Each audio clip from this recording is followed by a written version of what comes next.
Goeiemôre julle, baie welkom weer eens by die Grondpad. Soos julle weet, seker nou by nou, ek is Johannes Erasmus en ek wil graag vir jou inspirasie doen. Ons het hierdie week bietjie gesels oor liefde en alles oor die liefde in deel 1, deel 2, deel 3.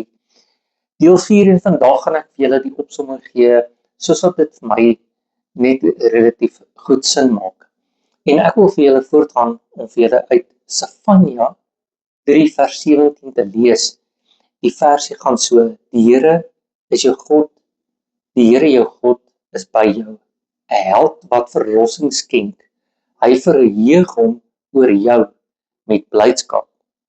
Hy is stil tevrede in sy liefde.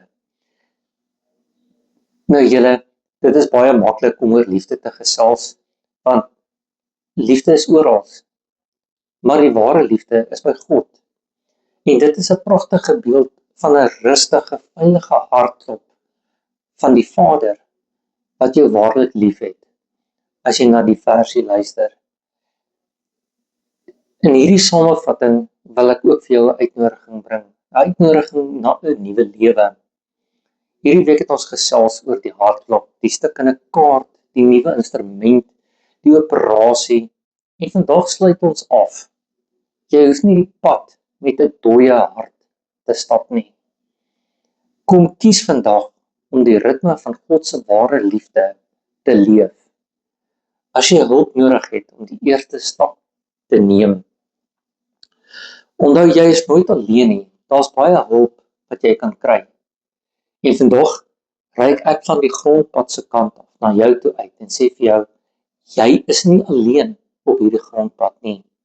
Kom ons verander jou grondpad na 'n teerpad en na die ewige pad van God se liefde en van sy hartklop. Volg ons en reik uit as jy enige iets wil weet en die eerste stap en die eerste tree wil vat. Nooi ek jou uit.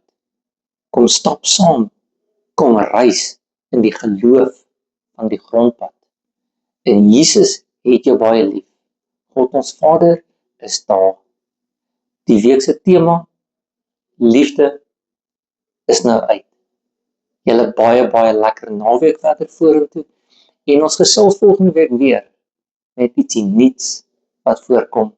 Dat die Vader my lei en ek sal vir julle dan kan lei oor volgende week se tema. Baie liefde. Onthou net, God is liefde.